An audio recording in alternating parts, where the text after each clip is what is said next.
टाकूया आजचा topic. Yes. So तुमचं सर्वांचं welcome. I will put everyone on mute. कोणाला काय बोलायचं असेल चॅट बॉक्समध्ये बोलू शकता. ओके. सो तुमचं सर्वांचं स्वागत आजच्या सेशनमध्ये. टॉपिकचं नाव आहे mighty millets, ancient grains for modern health. हा असा शब्द का आला बघा? म्हणजे मायटी, आपण म्हणतो एवढे शक्तिशाली, एवढे पॉवरफुल मिलेट्स. एन्शियंट म्हणजे एवढे जुने आहेत, आणि आजच्या मॉडर्न हेल्थसाठी कसं काय याचं कनेक्शन लागतं? तर आता तर आपल्याला बरेच लोकांना वाटतं की नाही, ट्रेंड आहे, ट्रेंड आहे. त्याच्यावर पण आपण आज बोलणार आहे. खरंच हा ट्रेंड आहे? म्हणजे ट्रेंड कसा असतो, येतो आणि जातो. तर हे फक्त ट्रेंड आहे का, हे कायमचं राहायला आलेलं आहे? तर हे आपण सगळं आज पाहणार आहोत. ठीक आहे. सो मिलेट्स म्हणजे काय? भरपूर लोकांना मिलेट्स हा शब्द समजतच नाही. नेमकं मिलेट्स म्हणजे काय? सो बघा, मिलेट्स एक small seeded, very Hardy grains असतात. तसे मजबूत असतात ना ते. आणि हे हजारो वर्षापासून कल्टिवेट होतात ते. जसं ज्यांना माहिती आहे की इव्होल्युशन जसं होत गेलं, कारण तसं आफ्रिका, आपण पाहायला गेलं ना, आफ्रिकन कंट्रीजचं मेन फूड आहे. आणि ऍक्च्युली आपला पार्ट देखील आफ्रिकेशीच जोडला गेला होता. आता हे ज्यांना माहिती आहे की कसं भारताचं निर्माण झालं वगैरे, ते आता मी त्याच्याकडे नाही जाणार. बट म्हणून हे तिथून आलेलं ग्रेन आहे असं आपल्याला वाटतं. बट ऍक्च्युली आपणच तिथून आलेले.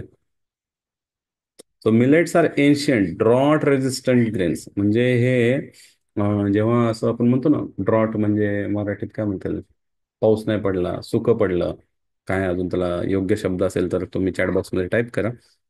बट त्याच्यामध्ये देखील येऊ शकतात, पाणी नसताना देखील येऊ शकतात. म्हणजे विचार करा किती जिद्दी आहेत ते. म्हणलं जिद्दी धान्य पण म्हटलं जातं. काय? ही त्याची ताकद आहे. And they have deep roots and fast growth. सगळ्यात महत्वाची गोष्ट काय, it takes only 60 to 90 days.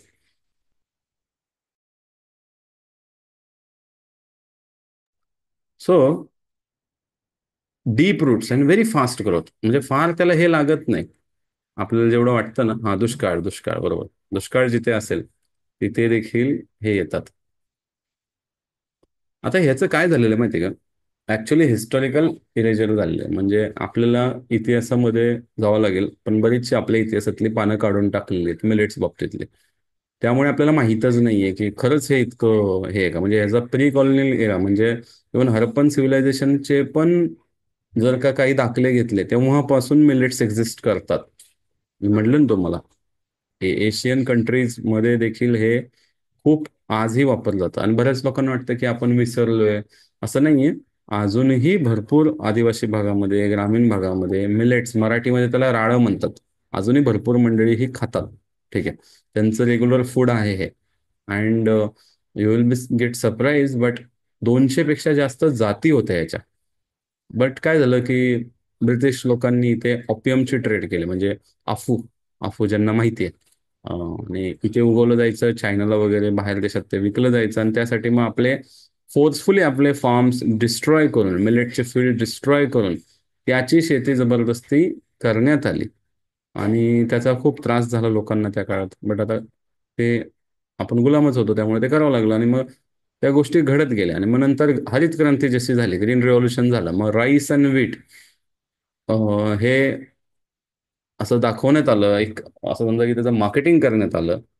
आणि मिलेट्स हे गरीब लोकांचं धान्य, असं एक कुठेतरी परसेप्शन बिल्ड करण्यात आलं. आणि आज फार सांगायला आनंद होतोय की हे सगळं उलट होत चाललेलं आहे. म्हणजे आज मिलेट्स हे श्रीमंतांचं धान्य असं म्हटलं जातं. कारण मिलेट्स तेवढे स्वस्त पण नाहीये जेवढे आपण समजतो आता. म्हणजे विचार करायला गेलं तर एवढ्या सगळ्या बाजूने आज याचा फायदा दिसतोय. आणि म्हणून आज आपल्याला हा ट्रेंडिंग टॉपिक वाटतोय, चर्चेचा विषय वाटतोय. प्रत्येक जण मिलेट्सचे कुठले ना कुठले प्रॉडक्ट ट्राय करतोय. मॅन्युफॅक्चरिंगमध्ये मिलेट्सचे खूप सारे एक्सपेरिमेंट सुरू झालेले आहेत.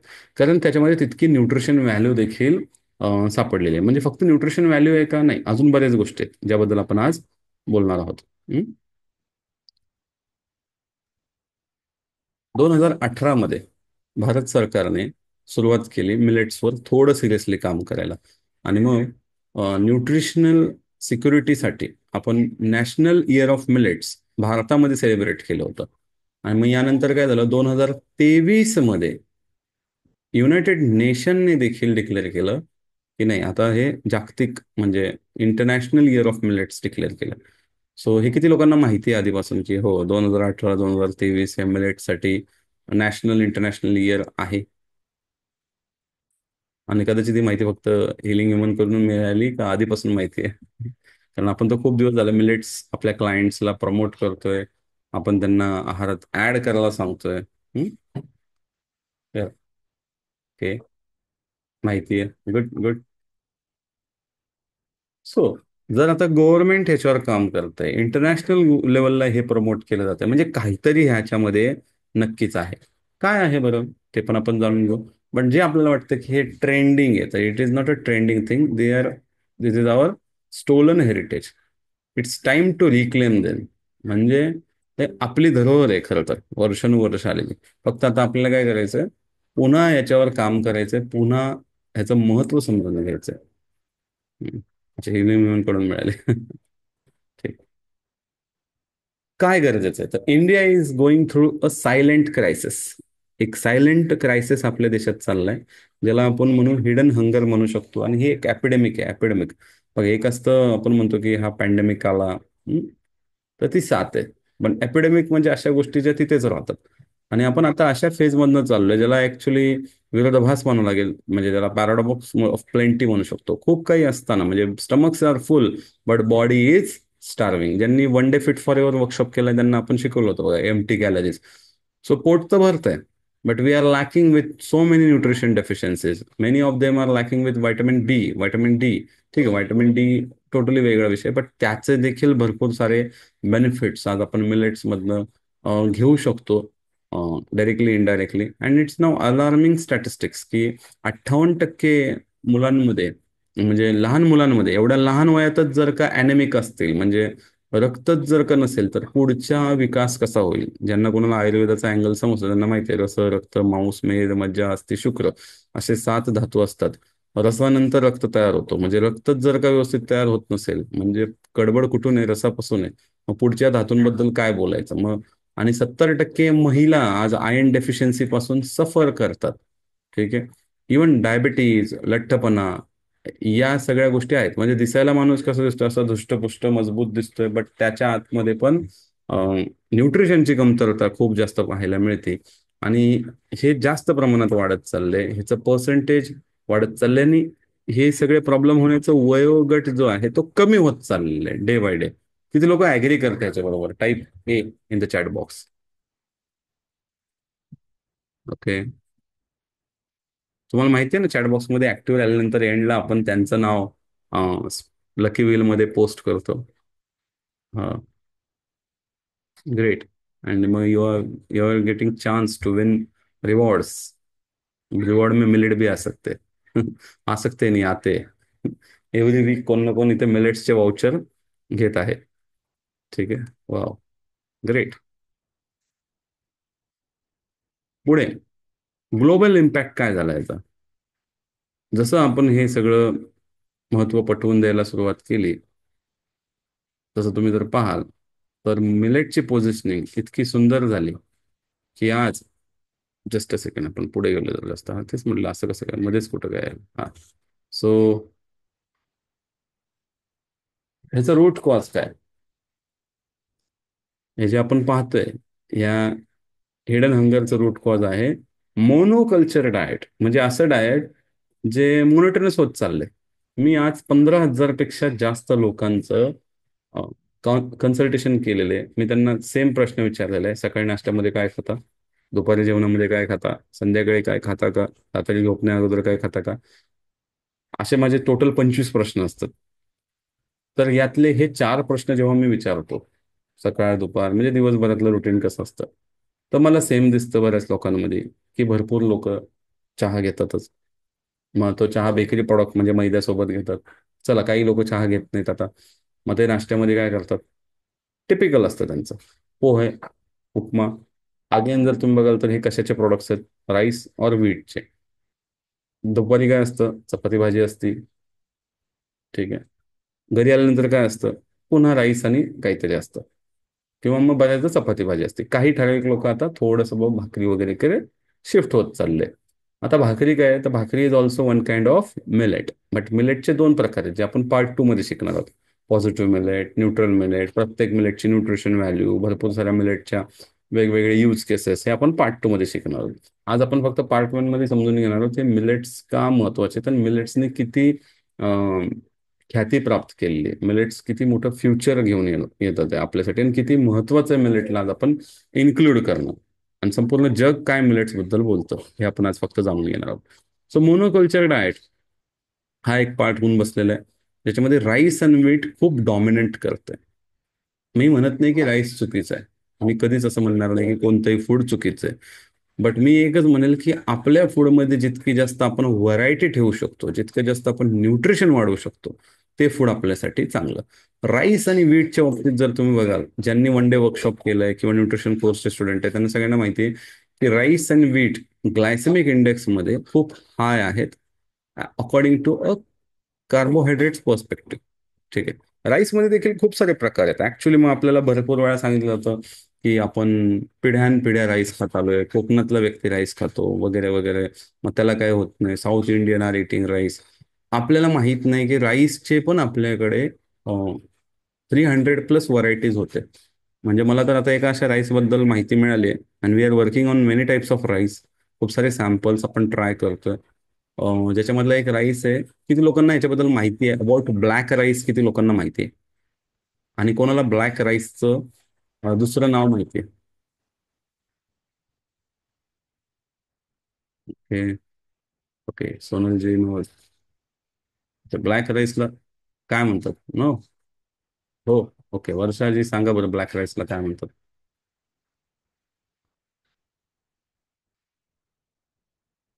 ते माहित नाहीये, ठीक आहे. ब्लॅक राईस वर्षाजी सांगतील आपल्याला काय म्हणतात, त्यांना माहिती आहे.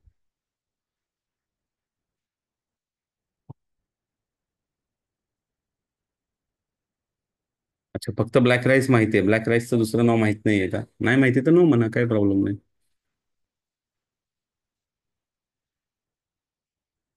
अच्छा, माहित नाही, ठीक. ब्लॅक राईसला फॉर्बिडन राईस म्हणतात. म्हणजे असा राईस ज्याला निषेध केलेला आहे, म्हणजे बंदी घातलेली आहे, बॅन केलेलं आहे, म्हणजे मर्यादित लोकांसाठीच तो अवेलेबल आहे. आणि हा राईस जो होता, हा फक्त एम्परर खात होते, राजे महाराजे खात होते. आजही त्या राईसची जी प्राइस आहे, ती सर्वसामान्य लोकांच्या आवकेबाहेर आहे. बट त्याचंही खूप महत्व आहे. तर we are doing research on this. म्हणजे आपल्याला जे सांगितलं जातं ना की हा आपण खूप आधीपासून राईस खात आलोय, तर तो राईस वेगळा होता. आपण खूप आधीपासून गहू खात आलोय. तुमच्यापैकी बहुतेकांना माहिती आहे ना की आधी जो गहू असायचा, तो खपली गहू असायचा, जास्त प्रमाणात वापरला जायचा. किती लोकांना माहिती आहे, आजही ग्रामीण भागामध्ये भरपूर गोष्टी खपली गव्हापासूनच बनवतात. ठीक आहे. हा.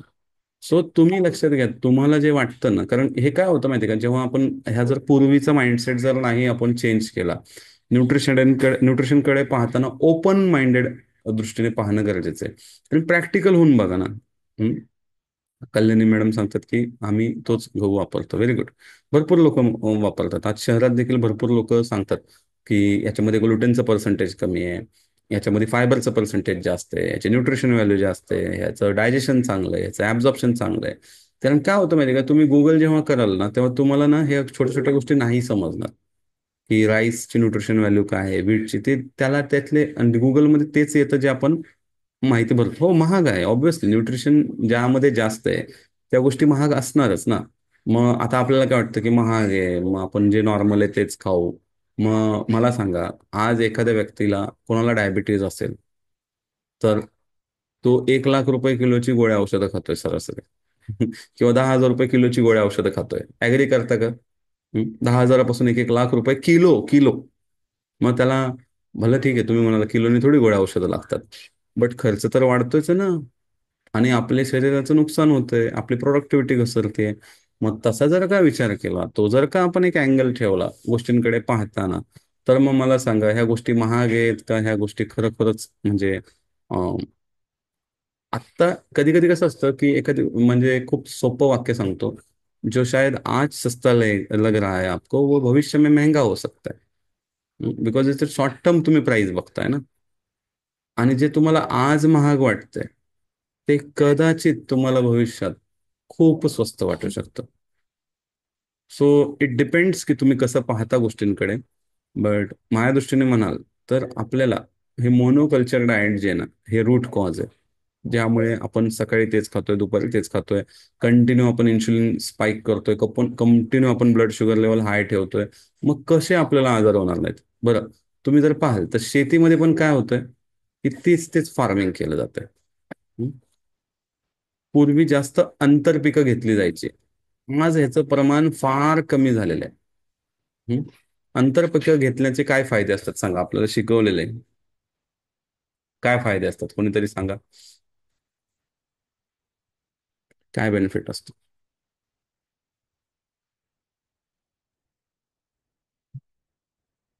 बट आपण आज अशी पिकं घेतो ज्यात आंतरपीक लावता पण येत नाही. किंवा कोणाकडे वेळ नाही, जे काय असेल. Yes. It affect your soil quality. आणि ती सॉइल क्वालिटी आज राहिलेली नाहीये. एकसारखं पीक घेऊन एकसारखं घेऊन तुम्ही जे खाताय ना, ते फक्त म्हणायला आहे की म्हणजे फॉर एक्झाम्पल त्या पर्टिक्युलर गोष्टीमध्ये एक एक काळी तेवढे न्यूट्रिएंट्स, तेवढे मिनरल्स, तेवढे व्हायटामिन्स होते, बट आज ते जमिनीतच राहिले नाहीत. तर तुम्हाला पिकांमध्ये येणार कसे?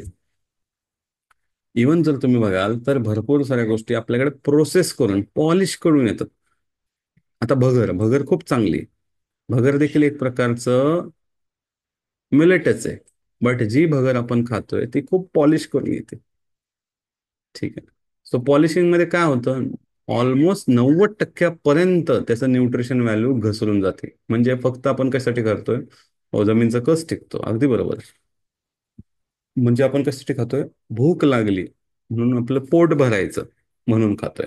तर हे काय, हे रूट कॉज आहे बघा. जे काय आपण आता पाहिलं ना, हे जे हिडन एपिडेमिक आहे का बरं, एवढ्या लहान वयात एवढी सगळी न्यूट्रिशन डेफिशियन्सी आहे, त्याचं कारण हे सगळं रूट कॉज आहे. आता हे आपण चेंज नाही करू शकत. काय? आपण काय करू शकतो? आपण डिमांड चेंज करू शकतो. कारण सगळं मार्केट चाललंय कसं, डिमांड अँड सप्लाय. आणि ही संपूर्ण जी इंडस्ट्री आहे ना, फूड इंडस्ट्री असेल आणि pharma industry, hand and hand जाते. जेवढं फूड इंडस्ट्री वाढेल तेवढी फार्मा इंडस्ट्री वाढणार आहे. जेवढे तुम्ही बघा फास्ट फूडचे स्टोर्स वाढत गेले, तेवढे मेडिकल स्टोर्स तुम्हाला पटींमध्ये वाढताना दिसते. कनेक्टेड आहे, कनेक्टेड. आणि आपण ना असं लिहून देतो कशावर, ज्या गोष्टी घातक आहेत असं लिहून देतो की हे घातक आहे बाबा आरोग्यासाठी. पण ह्या फास्ट फूडवर असं लिहिलेलं येत नाही, ही शोकांतिका आहे. ऍक्च्युली लिहिलं गेलं पाहिजे. असं कुठं लिहिलेलं येत नाही, पण तंबाखूवर लिहिलेलं येतं तंबाखूचं सेवन आरोग्यासाठी घातक आहे. दारूवर लिहिलेलं येतं. बट जेव्हा कोण असं इतकं चुकीचा आहार घेतोय त्याच्यावर कुठं लिहिलेलं येत नाही. आणि या सगळ्या गोष्टी ऍक्च्युली न्यूट्रिशन डेफिशियन्सीकडे आपल्याला घेऊन चाललेल्या आहेत. बरं, आता मिलेट बद्दल ग्लोबली काय म्हटलं जातं आपण एकेकाकडनं ऐकूयात थोडं. यांना किती लोक ओळखतात? का पहिली वेळ आजच पाहिलं? किती लोकांनी फर्स्ट टाइम आज पाहिलं असेल तर FT टाईप करा. किती लोक आधीपासून ओळखतात? त्यांनी टाईप करा. For earlier. Okay. Chhaya madam म्हणतात first time. Okay, first time. Earlier. First time. Earlier. Okay. बर. ह्या आमच्या सर्वांच्या प्रेरणास्थानी आहेत. या आहेत सेलिब्रिटी न्यूट्रिशनिस्ट रुजुता दिवेकर. ठीक आहे. आणि त्यांचं खूप सारे बुक पॉप्युलर आहेत. त्यापैकी one of the popular book आहे 12 वीक फिटनेस गाईड. अँड त्यामध्ये त्या काय सांगतात की ट्रेडिशनल आपण खाल्लं पाहिजे, लोकल खाल्लं पाहिजे. आणि त्या म्हणतात की millets are better health and sustainable. ते ॲडव्होकेसी करतात मिलेट्सची. आणि कशासाठी? की ह्याच्यामध्ये फायबर नॅचरली चांगले. काही मिलेट्स तर असे आहेत की त्याच्यामध्ये 1:1 फायबर आणि प्रोटीनचा रेशिओ आहे, विचार करा. अँटीऑक्सिडंट जास्त आहे, इसेन्शियल न्यूट्रिएंट्स आहेत. आणि सगळ्यात महत्वाचं त्यांनी खाली काय लिहिलंय बघा, it also aligns with sustainable agricultural practices. म्हणजे ॲग्रिकल्चरल प्रॅक्टिसेसवर पण त्या काम करतात. ठीक आहे. सो असं यांचं म्हणणं आहे. आणि यांनी जसं हे पुस्तकात लिहिलेलं आहे, ऑब्विसली प्रमोशन होतं यांचं, कारण यांची फॅन फॉलोविंग मोठी. अच्छा. यांना पण सगळे ओळखत असतात. नाव he is a brand ambassador for millets. He is Mr Milind Soman. Fitness icon. ते काय गोल्ड काय आयर्न मॅन वगैरे अशा बऱ्याचशा हे गोष्टी त्या करतात, आणि बिलियन्स ऑफ म्हणजे मिलियन्स ऑफ फॉलोविंग आहे यांची पण सोशल मीडियावर. आणि यांनी देखील मिलेट्स बद्दल इतकं भरभरून सांगितलेलं आहे की म्हणजे आता मला वाटतं की it is time to revive it. आता पुन्हा जागा होऊन मिलेट्सचा उपयोग, मिलेट्सचा वापर करणं गरजेचं झालेलं आहे. पुढे सानिया मिर्झा यांनी तर कितीतरी मिलेट बेस्ड रेसिपीज ऍथलीट्स बरोबर शेअर केल्या आहेत. आणि मग इथे त्यावेळी स्टडी झाला की का बरं बाबा ऍथलीट्सने मिलेट्स खायला हवं. तर सगळ्यात अगोदर जसं मी तुम्हाला सांगितलं, low glycemic index. Low glycemic index फूडचा फायदा काय होतो माहिती आहे का? You get a sustained energy, not a crash energy. म्हणजे क्रॅश एनर्जी काय असतं बघा, काही लोक, बरेचसे लोक, मी म्हणतो चहा नका घेत जाऊ, त्यांना असं फार राग येतो माझा चहा बंद करा म्हटल्याचा. म्हणजे असं, किंवा त्यांच्या डोक्यात असतं की नाही आम्ही सगळं करू पण चहा काय आम्ही सोडणार नाही. आता चहा काय आहे? Again one, it is a glucose, glycemic index high आहे. आता मग तुम्हाला मी गंमत सांगतो, चहाचा मध्ये साखर आहे, साखरेचा GI 65 आहे. हम्म? आणि तुम्ही साखर घेता, पटकन तुमचं इन्शुलिन स्पाइक होणार आहे, तात्पुरतं तुम्हाला एनर्जी हाय मिळणार आहे, आणि पुन्हा थोड्या वेळाने अशी सुस्ती येणार आहे. मग पुन्हा तुम्हाला चहा पिण्याची इच्छा होणार आहे. मग असं करत करत काही मंडळी 4-5 चहा घेतात. दुसरं, चहा पत्ती जी आहे त्याच्यामध्ये काही अँटी न्यूट्रिएंट क्वालिटीज आहेत. ह्या अँटी न्यूट्रिएंट क्वालिटीज तुमचं न्यूट्रिशन ऍब्झॉर्प्शन साठी अडथळा निर्माण करतात. म्हणजे दुसरं कारण ते न घेण्याचं.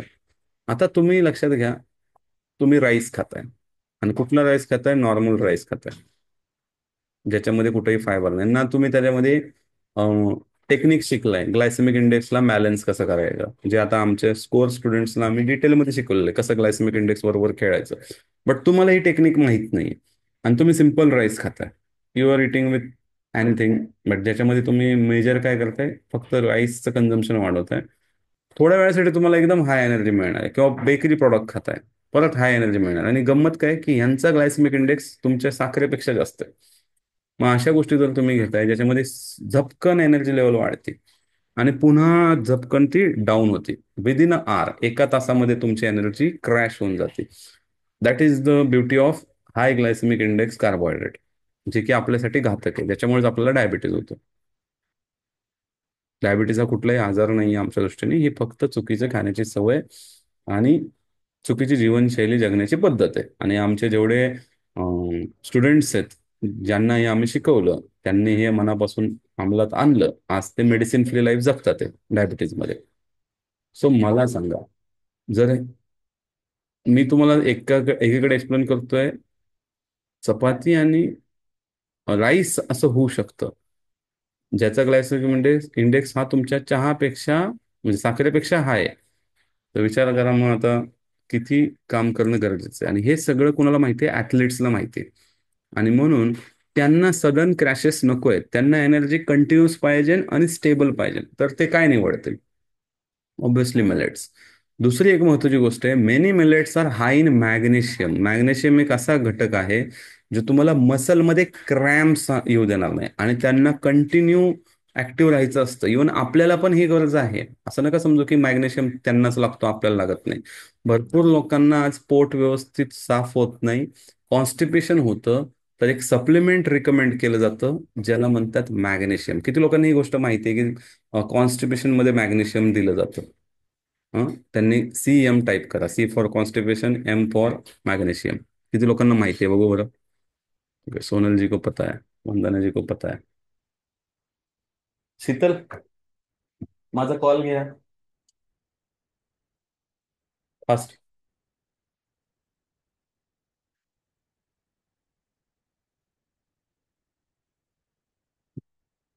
तो हे जर तुम्हाला माहिती आहे की कॉन्स्टिपेशन आणि मॅग्नेशियम, जर म्हणजे कॉन्स्टिपेशन जर का होत असेल, अच्छा काहींना माहित नाहीये, ओके, तर मला सांगा, जर आपण मॅग्नेशियमचं सप्लिमेंट ऐवजी मिलेट्सच खाल्लं, आणि दुसरं एक कॉन्स्टिपेशनचं कारण असतं फायबर कमी, तर मला सांगा आपल्याला कॉन्स्टिपेशन म्हणजे मॅग्नेशियमच्या सप्लिमेंटची गरज राहील का? सांगा बरं. सप्लिमेंट घ्यायची गरज राहील मॅग्नेशियमसाठी. सिम्पल आहे, नाही राहणार. आता काही लोक काय करतात माहिती का, फायबरचे पण सप्लिमेंट खातात. आणि गंमत म्हणजे काय माहिती का, बरं, ते गहू, म्हणजे मी पाहिलंय खूप लोकांना असं, गहू सुद्धा वापरताना काय करायचे माहिती का, चाळून घ्यायचे, चाळून, माहिती आहे ना. पूर्वी कुठून आलं होतं ते कल्चर माहित नाही, आता नंतर बंद केलं लोकांनी. पण काही लोकांनी हे केलेले आहेत उद्योग आधी. की गहू देखील, बरं, गहू चाळून खायचा, आणि नंतर मग पोटात फायबर कमी पडतोय म्हणून काय करायचं, वरनं फायबर सप्लिमेंट्स विकत आणून खायचे. हे असंच झालं ना, म्हणजे आपण जे आधीपासून खात होतो, जे आपलं आधीपासूनचं फूड आहे, ट्रेडिशनल फूड आहे, कल्चरल फूड आहे, इतक्या वर्षाचा त्याला इतिहास आहे, ते आपण सोडून दिलं. आपण आता काय करतोय, अशा गोष्टी खातोय ज्याच्यामध्ये खूप सारं न्यूट्रिशन डेफिशियन्सी आहे. आणि मग आपल्याला पुन्हा ह्या गोष्टींकडे वळावं लागतं. आणि ते पण कोणतरी बाहेरचं येऊन सांगतंय तेव्हा. सो ऍथलीट्स मध्ये देखील जर आज हे वापरलं जातंय, बिकॉज इट इज हॅव्हिंग. आणि हा, भरपूर लोक काय करतात, हेमोग्लोबिन कमी आहे तर काय खा बाबा, बीट खा, पालक खा. चला आपण समजून घेऊयात, हा, थोडंसं न्यूट्रिशन व्हॅल्यू मध्ये थोडं आपण जाऊयात. ठीक आहे, भरपूर लोकांना आजकाल ते गुगलचं पटत नाही, मग आपण थोडं ह्याच्याकडे जाऊ, चॅट जीपीटीकडे. जायचं, थोडंसं बघूयात, अभ्यास करूयात. ठीक, आ गए हम चैट जीपीटी के पास, और पूछते हैं,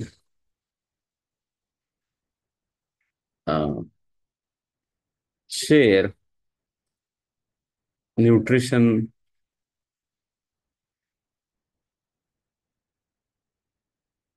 content iron in beetroot. Okay, then spinach. मग आपण एक फॉर्मॅलिटीसाठी एग्स घेऊ, आणि मग आपण घेऊ finger millet in table format. चला, मजा बघा आता. सो बीट मध्ये किती आहे, 0.8. पालकमध्ये किती आहे, 2.7. अंड्यामध्ये किती आहे, 1.2. आणि फिंगर मिलेट मध्ये किती आहे, 3.9. सो मुझे बताओ सबसे ज्यादा किसमें. अच्छा, आता गंमत सगळ्यात महत्वाची समजून घ्या. तुम्हाला 100 ग्राम पालक खाल्ल्यानंतर मिळणार आहे. आणि 100 ग्राम पालक खाणं सोपं का 100 ग्राम धान्य खाणं सोपं? अंड्यापेक्षा जास्त. आणि अंड्यापेक्षा साधं नाही, 3 पट जास्त. हो, किती लोकांना वाटते आय ओपनर आहे. आणि बरीच लोक बीट खातात, बीट. इट इज 0.8, म्हणजे 1 ग्राम सुद्धा नाही. आणि बीट जास्त खाल्लं जातं का, बीट? मला हे झालं खाणं. हे तुम्हाला मी एक बाजू सांगितली, दुसरी बाजू काय माहिती का, तुमचं शरीर ऍब्झॉर्ब किती करतं. आता गंमत अशी आहे की याला ऍब्झॉर्प्शनला खूप चॅलेंजेस आहेत. बट फिंगर मिलेटचं ऍब्झॉर्प्शन खूप इझी आहे. बरं, याच्यामध्ये पॅरलली कॅल्शियम पण तुम्हाला चांगलं मिळणार. सो आय ओपनर वाटतंय का नाही? सो तुम्ही समजून घ्या, त्याच्यामध्ये खूप पॉवर आहे. म्हणजे जे आपण आज डिस्कस करतोय ना, म्हणून म्हटलं ह्याच्यावर सिरीज होईल, एक एक मिलेट्सवर सेशन होईल पुढे जाऊन. म्हणजे एक मिलेट अख्खं आपण 1 तास त्याच्यावरच बोलणार. आवडेल का असं ऐकायला, एक धान्य आणि त्याच्यावरच अख्खा अर्धा पाऊण तास सेशन? तुम्ही बोर होणार नसेल तर आपण डिझाईन करू. हो.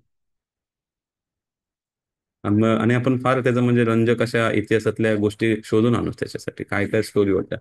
जसं मला फॉक्सटेल मिलेट बद्दलची खूप चांगली स्टोरी समजली, की म्हणजे इतिहासात त्याचे खूप चांगले दाखले आहेत. कसं ते भगवान विष्णूचं कनेक्शन आहे त्याच्यामध्ये.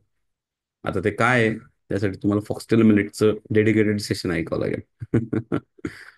ठीक आहे, चला पुढे जाऊयात. मग यांना सगळेजण ओळखत असेल, इंटरनॅशनल शेफ आहेत. तुम्ही जर का, ते कुठला शो लागतो, मला नाव आठवत नाही, माझे मुलं पण पाहतात. तो कुठला असतो, कुकिंग शो, काय नाव त्याचं, मास्टर शेफ, हा. मास्टर शेफ मधले हे खूप महत्वाचे जजेस पैकी एक आहेत. आणि यांनी काय केलं बघा, यांचं एक, ज्यांनी मास्टर शेफ पाहिलं त्यांना माहिती आहे की यांचं परदेशात पण एक रेस्टॉरंट आहे. तर तिथे त्यांनी स्पॉटलाइट करून ठेवलेलं आहे मिलेट्सला, आणि ग्लोबल रिकग्निशन आणून दिलं यांनी. आज ग्लोबली सगळ्या जगाचं लक्ष वेधलेलं आहे मिलेट्सने. आज भारतात बरेचसे मिलेट्स जितके म्हणजे भारतात खाल्ले जातात तेवढेच आपण आज एक्सपोर्ट पण करतोय. विचार करा. सो हे ह्यांनी केलेलं आहे की ह्याचे वेगवेगळे डिशेस वेगवेगळे प्रॉपर कंबाईन केलं वेगवेगळ्या फूड बरोबर, आणि एक हिस्टॉरिक स्टेट डिनर झालं जिथे मोदी साहेबांना बोलवण्यात आलं होतं. आणि बघा तिथला मेनू कसा होता. It was done in white house, India's heritage, म्हणजे भारताची धरोहर. मिलेट्स ही भारताची धरोहर आहे, लक्षात घ्या. मग फॉक्सटेल मिलेटचं सॅलड बनवलं झालं विथ पोमोग्रॅनेट, बाजाराची खिचडी विथ सीझनल व्हेजिटेबल्स, रागीचा हलवा गुळ टाकून, and many more millets were used. असं नाही की फक्त एवढंच. They highlighted millets as a solution for global food and security, food security and climate change. कसं काय बरं क्लायमेटचं काय कनेक्शन आलं बरं मिलेट्सचे, आता तुम्ही थोड्याच वेळात जाणून घ्याल कसं आलं. म्हणजे हे का जाणून बुजून केलं जातं लक्षात घ्या, 2018 2023. कारण ही गरज आहे. ही जर आत्ता वेळेत नाही ओळखली आपण सर्वांनी, तर आपण सर्व अडचणीत येऊ. हा. ही काळाची गरज आहे, ही पर्यावरणाची गरज आहे, अतिशय महत्वाची गरज आहे. त्याचा इम्पॅक्ट काय झाला बघा, जसं ही हिस्टॉरिक स्टेट डिनर झालं, तुम्ही पाहाल तर 2023 मग मिलेट इयर डिक्लेअर झालं. एक्सपोर्टला खूप मोठा पुश मिळाला. आणि तुम्ही जर पाहाल तर 30%ने आपला एक्सपोर्ट वाढला मिलेटचा. बघा, शेवटी कोण डिनरमध्ये कुठं जाऊन काय खातं ह्याच्यावर सगळं लक्ष असतं.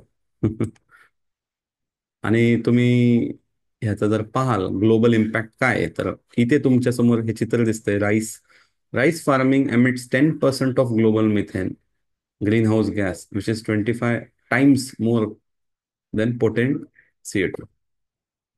म्हणजे जास्त आपल्याला राईससाठी आपल्याला पाणी जास्त लागतं, आणि शिवाय ग्लोबल मिथेनचं प्रोडक्शन वाढतं. वीटच्या बाबतीत जर तुम्ही बघाल तर 1500 लिटर वॉटर लागतं पर केजी.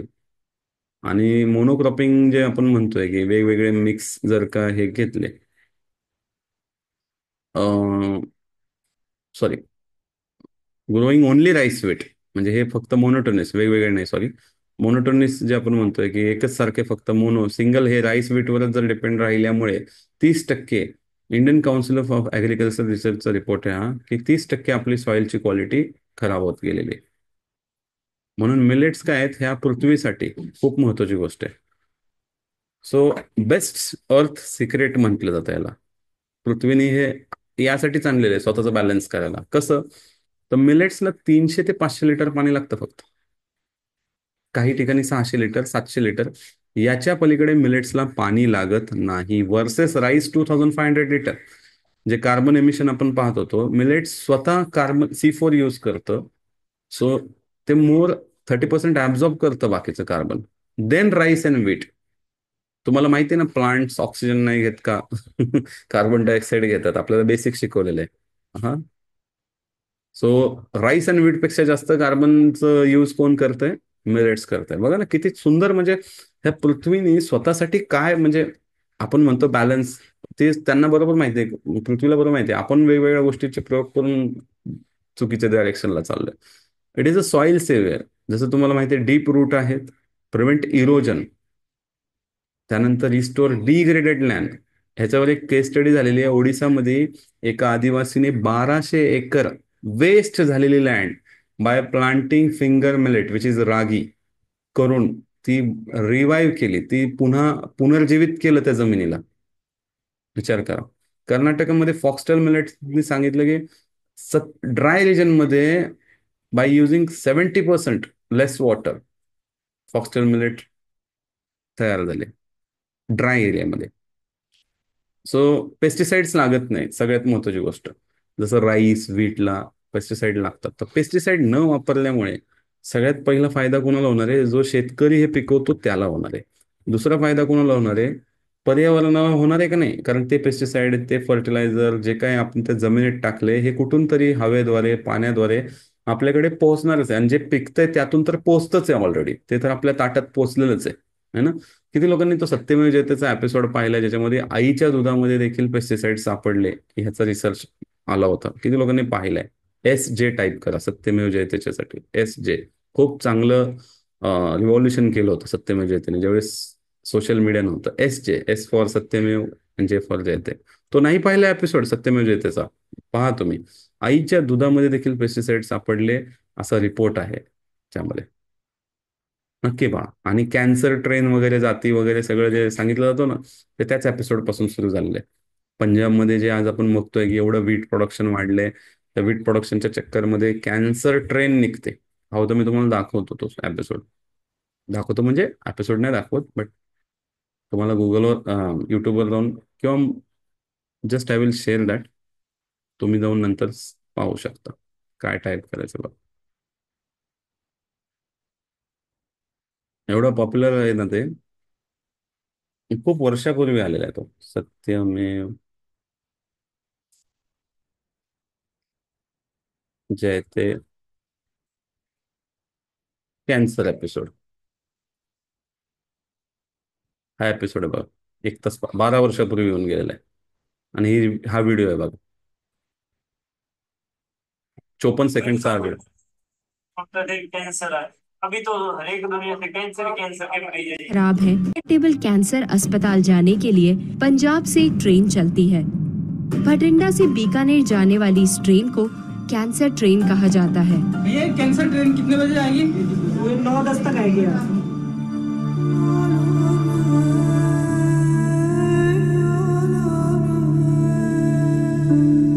पूरी गाड़ी में कैंसर के मरीज होते हैं, मतलब कि जब हम रिजर्वेशन कराते हैं तो उसमें बहुत ज़्यादा सीरियस मरीज होते हैं, वो भी कैंसर के होते हैं। कोई उसमें मतलब कि जॉब वाला आदमी नहीं होता, कोई NRI नहीं होता, कोई मतलब कि नौकरी पेशे से नहीं होता।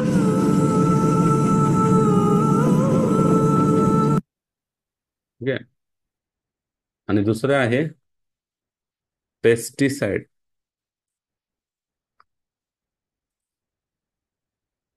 In mother's milk.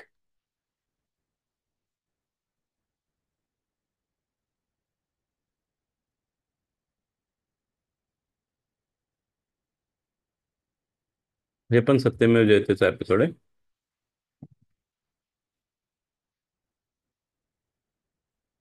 Death by pesticide ह्याच्यामध्ये हे डिटेल आहे.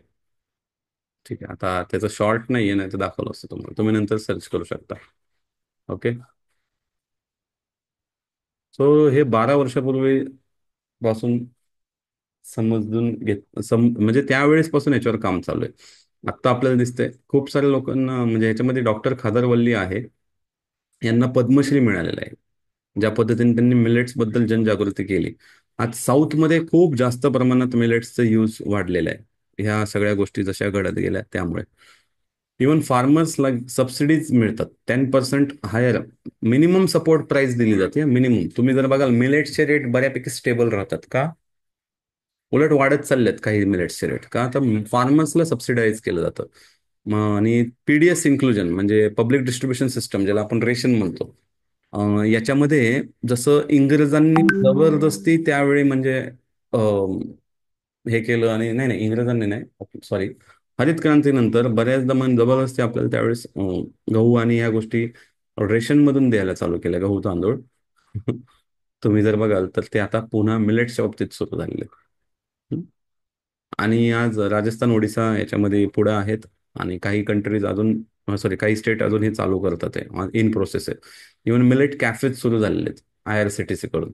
एअरपोर्ट्सवर पण मिलेट्सच्या भरपूर साऱ्या गोष्टी अवेलेबल व्हायला सुरुवात झालेली आहे. फक्त कसं आहे, आता ह्याच्यामध्ये जेव्हा सगळेजण येतात ना, त्यावेळेस आपल्याला थोडंसं लेबल रिडिंग, काय वाचायचं, काय किती पर्सेंटेज मिलेट आहे, कोणतं मिलेट आहे, ते पॉझिटिव्ह आहे का न्यूट्रल आहे, ते पण शिकणं गरजेचं आहे, जे मी तुम्हाला पार्ट 2 मध्ये शिकवणार आहे. कारण नुसतंच हा मिलेट लिहिलं म्हणजे ते खूपच हे असं पण नाहीये. त्याच्यामध्ये पर्सेंटेज किती आहे, is it A positive millet, is it a neutral millet, कोणी पॉझिटिव्ह खायचे, कोणी न्यूट्रल खायचे, कोणत्या आजारामध्ये कोणते मिलेट्स काय हेल्प करतात, हे सगळं आपण पार्ट 2 मध्ये शिकणार आहोत. ओके. सो जाता जाता every millet, roti or bowl of ragi porridge isn't just a food. It's a vote for a greener planet. What you what will you choose today? आज तुम्ही काय निवडणार? तुम्ही आज आम्ही काल मिलेट पार्टीमध्ये आता तुम्ही अनुभव ऐकाल सगळ्यांचे. त्यांनी प्रोसो मिलेट पासून तयार झालेली भाकरी खाल्ली होती. प्रोसो मिलेट हे दुसरं महागडं मिलेट आहे आफ्टर ब्राऊन टॉप. ठीक आहे. ब्राऊन टॉप एक नंबरला आहे, मग प्रोसो आहे. फॉक्सटेल, लिटिल, कोडो, बार्नयार्ड हे जवळपास सिमिलर, थोडं मागं पुढं प्राइसिंग मध्ये असतात. आणि प्रत्येक मिलेटचं वैशिष्ट्य आहे. जसं फॉक्सटेल मिलेट, तसं तुम्ही डिटेलमध्ये एक्सप्लेन करणार आहे, बट अस्थमाच्या पेशंटमध्ये खूप जास्त फायदा होतो. ज्यांचं तुम्ही जर बघाल खूप असं हीट वाढलेली आहे, युरिक ऍसिड वाढले वगैरे, अशा लोकांना फॉक्सटेल मिलेट खूप फायदा करतात. लिटिल मिलेट पीसीएस मध्ये, पीसीओडी मध्ये हेल्पफुल आहे. इवन ज्यांच्या टेस्टोस्टेरॉन लेवल कमी आहे, इवन इनफर्टिलिटीच्या केसेसमध्ये पण लिटिल मिलेटचे खूप फायदे पाहण्यात आलेले आहेत. कोडो मिलेट जे आहे हे रक्त शुद्धीकरण करतं. कोडो मिलेटचे प्लेटलेट वाढवण्याची पण ताकद आहे. इवन अॅनेमिक केसेसमध्ये आयर्न वाढवण्यासाठी पण हेल्पफुल आहे. बार्नयार्ड मिलेट तर लिव्हरसाठी खूप चांगलं आहे. लिव्हर पासून ज्यांचं काही इवन कावीळ वगैरे झालेली आहे अशा लोकांमध्ये पण बार्नयार्ड मिलेट्स खूप हेल्पफुल आहे. आणि ब्राऊन टॉप मिलेट ह्याला टॉप वर ठेवलं जातं सगळ्या मिलेट्समध्ये. हे ब्राऊन कलरचं दिसतं असं नाहीये, ऍक्च्युली बघायला गेलं तर हे थोडंसं ग्रीन का येलो, मला एक्झॅक्टली तो थोडा असं म्हणजे एक्झॅक्ट कलर नाही सांगता येणार तुम्हाला, बट त्या पद्धतीचे मिलेट आहे. आणि वेगवेगळ्या कलरचे मिलेट्स असतात, त्यामुळे सगळे जे आपण म्हणतो ना कलरफुल प्लेट झाली पाहिजे, तर ते मिलेट्सच्या माध्यमातून होणार आहे. जे कॅन्सरवर देखील काम करतं असं मिलेट सिद्ध झालेलं आहे, ब्राऊन टॉप मिलेट. ह्याच्याबद्दल डिटेलमध्ये आपण नेक्स्ट ह्याच्यामध्ये नक्कीच समजून घेऊयात. So now it's time to join the movement. Swap one meal a week to millets. आठवड्यातनं एकदा मिलेट्स खाण्याची मला कमिटमेंट हवी आहे तुमच्याकडनं.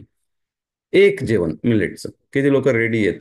त्यांनी 1 M, 1 मील साठी 1 M टाईप करा. How many of you ready? Because your health and the planet will thank you for this. Okay. एक जेवण तरी आपण चेंज करू शकतो. कारण ते प्रत्येक जेवण, प्रत्येक मील तुम्हाला काय करणार आहे? तुम्हाला हेल्प करणार आहे पर्यावरणासाठी काहीतरी करण्यासाठी. विचार करा, प्रत्येक भारतीयाने फक्त एवढंच ठरवलं, एक मील मी खाणार मिलेटचं, नॉट मोर, ओनली 1 मील. काय होऊ शकतं विचार करा. डिमांड वाढेल. हा, आणि डिमांड वाढली तर काय होईल? सप्लाय ऑटोमॅटिक सुरू होईल. आणि हा सप्लाय जितका वाढेल तेवढं काय होणार आहे? ऑटोमॅटिक वॉटर कमी लागणार आहे, ऑटोमॅटिक पेस्टिसाइड्स कमी जाणार आहेत, म्हणून शेतकऱ्यांचं भलं होणार आहे. ठीक आहे. आजार कमी होणार आहेत. एक मील, फक्त एक मील. मी तुम्हाला खूप म्हणत नाही की सगळं रिप्लेस करा. तुम्ही बिलीव्ह नाही करणार, मी माझ्या क्लायंट्समध्ये फक्त 3 वेळा डिनरमध्ये मिलेट्स दिलेत आठवड्याला, आणि 3 वेळा डिनरमध्ये मिलेट्स देऊन अमेझिंग रिझल्ट घेतले आहेत. तो विचार करा, फक्त एक मील देखील किती हेल्प करू शकतो. आणि जाता जाता आपण आता अनुभव ऐकूयात ज्यांनी काल मिलेट पार्टी एन्जॉय केली त्यांचा. सो मी इथे हे रेकॉर्डिंग स्टॉप करतो. मुद्दाम हे मला थोडं छोटं करायचं होतं.